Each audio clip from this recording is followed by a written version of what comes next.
नमस्कार, हल्ला बोल टीवी देख रहे हैं आप और मैं हूं विकास सिंह आपके साथ। राहुल गांधी की वोटर अधिकार यात्रा के बाद अब तेजस्वी यादव बिहार यात्रा पर निकलने वाले हैं। क्या और है इसके मायने यह है कि यह जो यात्रा पर निकलने वाले हैं ये सीधे सीधे जी। जो है राहुल गांधी का जो इम्पैक्ट जी। बन रहा था, जिसके पीछे खड़ी आ रही थी आरजेडी और कांग्रेस के पीछे खड़ी आ रही थी, नजर आ रही थी आरजेडी और राहुल गांधी के पीछे खड़े नजर आ रहे थे तेजस्वी यादव। इसको तोड़ने की कवायद है। आज बैठक हुई विधायकों की, एमएलसी की, और उसमें फैसला लिया गया कि तेजस्वी यादव अब बिहार यात्रा निकालेंगे। मतलब राहुल गांधी तो बिहार से लौट गए दिल्ली, अब जो इम्पैक्ट बना राहुल गांधी का, वो जो फसल बोई है राहुल गांधी ने, उसको काटने निकलेंगे तेजस्वी यादव। और यह रणनीति बनी है। विधायकों ने सीधे सीधे तेजस्वी यादव को कहा, आरजेडी विधायकों ने, आरजेडी एमएलसीज ने, कि देखिए यह जो यात्रा निकली है 16 दिनों की, 1400 किलोमीटर की, इसमें कांग्रेस बड़ा भाई नजर आया है और राहुल गांधी बड़े भाई नजर आया है। बड़ा भाई तो बिहार में आरजेडी है और बड़े भाई की भूमिका में तो आप हैं, तो आप कैसे छोटा भाई होना स्वीकार कर सकते हैं? तो इस मसले पर बहुत माथा लगाया गया, बहुत दिमाग लगाया गया और उसके बाद यह रास्ता निकाला गया कि क्या किया जाए। तो यह रास्ता निकला कि जैसी यात्रा राहुल गांधी ने निकाली वैसी ही यात्रा अब निकालेंगे तेजस्वी यादव और जिले जिले जाएंगे, प्रखंड प्रखंड जाएंगे। और वो जो राहुल गांधी ने जो कद बना लिया बिहार में इस यात्रा के माध्यम से, जो पॉपुलैरिटी गेन कर ली, सभी जिन भी इलाकों से गुजरे वहां वे एक महानायक की भूमिका में दिखे और तेजस्वी कहीं पीछे छूटते नजर आए। उस छवि को तोड़ेंगे तेजस्वी यादव और खुद के लिए महानायक की छवि गढ़ेंगे तेजस्वी यादव।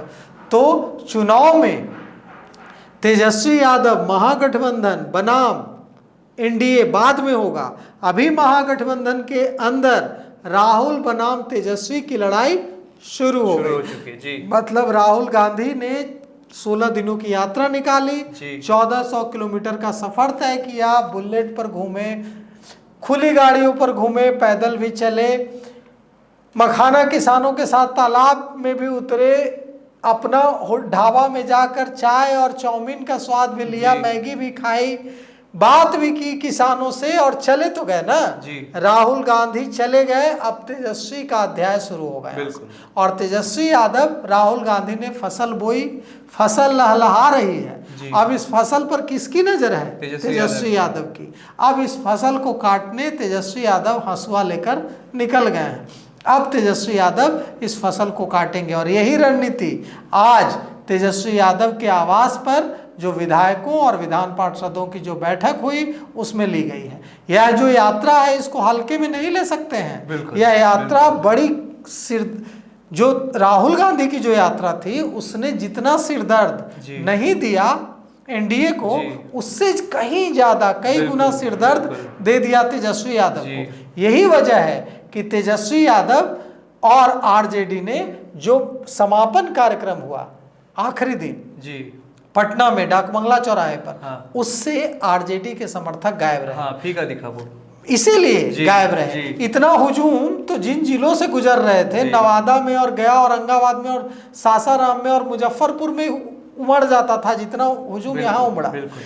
आरजेडी पूरी तरह से बैक हो गई समापन कार्यक्रम से और इसमें मुकेश सहनी की पार्टी, लेफ्ट की पार्टी और कांग्रेस सबसे ज्यादा, कांग्रेस फिर मुकेश सहनी की पार्टी, लेफ्ट की पार्टी के झंडे दिखे, लेकिन आरजेडी एकदम गायब दिखी। और इसीलिए प्रशांत किशोर तंज कस रहे थे और प्रशांत किशोर ने आज तंज कसते हुए कहा कि जितनी भीड़ इस 16 दिनों की वोटर अधिकार यात्रा के समापन कार्यक्रम में जुटी, उतनी भीड़ तो हमारे कार्यकर्ताओं की जो बैठक होती है उससे ज्यादा भीड़ आ जाती है। इसीलिए तंज कसा। तो क्यों नहीं भीड़ जुटी? इसीलिए भीड़ नहीं जुटी क्योंकि राहुल गांधी ने मना कर दिया यह अनाउंस करने से कि तेजस्वी यादव बिहार के मुख्यमंत्री कैंडिडेट होंगे जी। और मुंह पर मना कर दिया। जी। तेजस्वी यादव बगल में बैठे हुए थे और पूछा गया सवाल, पत्रकार ने पूछा कि तेजस्वी यादव मुख्यमंत्री कैंडिडेट अब क्यों नहीं घोषित कर रहे हैं, वे तो आपको प्रधानमंत्री कैंडिडेट घोषित कर रहे हैं। तो राहुल गांधी ने कहा कि हम वोट चोरी नहीं होने देंगे। राहुल गांधी ने कहा कि हम लोगों की पार्टनरशिप बहुत अच्छी है। आम का जवाब इमली से दिया, पूछा गया था आम, बताने लगे इमली। सब कुछ कहा, सिर्फ ये नहीं कहा कि तेजस्वी यादव मुख्यमंत्री कैंडिडेट होंगे। इसके बाद से गुस्सा भड़क गया और तेजस्वी यादव पर यह दबाव पड़ने लगा आरजेडी कार्यकर्ताओं और नेताओं का कि आप बी टीम, आप 2 नंबर की पार्टी महागठबंधन में कैसे बन सकते हैं। और जो लालू प्रसाद यादव कांग्रेस को डिक्टेट करते थे, लालू प्रसाद यादव के आवाज पर तय होता था कि कांग्रेस किन सीटों पर चुनाव लड़ेगी, किसे प्रत्याशी बनाएगी, वो कांग्रेस आपको डिक्टेट कर रही है और आपको मना कर रही है, आपके सामने बगल में बैठाकर आपको मना कर रही है। राहुल गांधी मना कर रहे हैं कि आपके सवाल पर सीधे सीधे आपके सामने बोल रहे हैं कि बहुत अच्छी ट्यूनिंग है हमारी और इस सवाल को टाल जा रहे हैं जी। तो अब क्या बचा, इसके बाद से ही रणनीति बननी शुरू हो गई और आरा भोजपुर में जब कार्यक्रम हुआ, आरा, संदेश और बड़ारा 3 विधानसभा क्षेत्रों में भोजपुर के राहुल गांधी की यात्रा गए। जब कार्यक्रम हुआ तो राहुल गांधी वहीं बदले बदले नजर आए और तेजस्वी यादव वहीं बदले बदले नजर आए।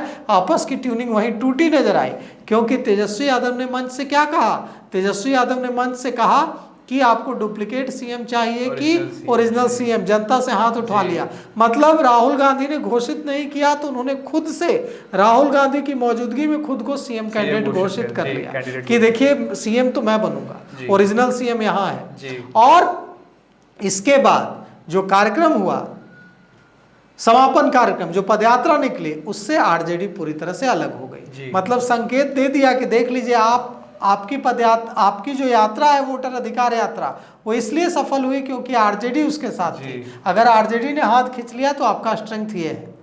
और इसके बाद भी मन नहीं भरा। आरजेडी के नेता, आरजेडी के विधायकों का दबाव फिर भी था कि डैमेज कंट्रोल नहीं हुआ, फिर भी भीड़ तो ठीक ठाक जुटी गई और शानदार पदयात्रा हो ही गई और राहुल गांधी सफलतापूर्वक वोटर अधिकार यात्रा के महानायक बनकर यहाँ से चले गए, ओजस्वी भाषण देकर चले गए।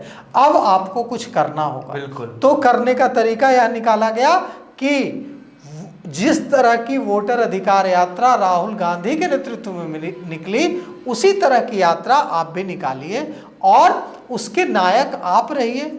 आप घूमिए, आप बात कीजिए, आप इंटरेक्ट कीजिए, आप पर फोकस रहे। और इसी की काट के लिए तुरंत सितंबर में, इसी महीने, अगले महीने नहीं, इसी सितंबर में तेजस्वी यादव की यात्रा निकलने जा रही है। आज मीटिंग्स में कई चीज़ों पर चर्चा हुई, इस पर भी चर्चा हुई कि स्पेशल इंसेंटिव रिवीजन जो है, SIR, गहन मतदाता पुनरीक्षण, इसमें जो नाम छूटे हैं, ये जो नाम छूट गए हैं जिन लोगों के और वो लोग परेशान हो रहे हैं, उनका नाम जुड़वाने में आरजेडी कार्यकर्ताओं को भूमिका निभानी चाहिए। यह भी विधायकों से फीडबैक भी लिया गया कि ग्राउंड पर हम कहाँ खड़े हैं और क्या स्थिति है, चुनाव में हम कहाँ खड़े होंगे। और जिन चीज़ों पर चर्चा हुई वो हम आपको बताते हैं। बिहार में टिकट बंटवारे को लेकर मंथन हुआ, किन सीटों पर चुनाव लड़ना है, इस पर बात हुई।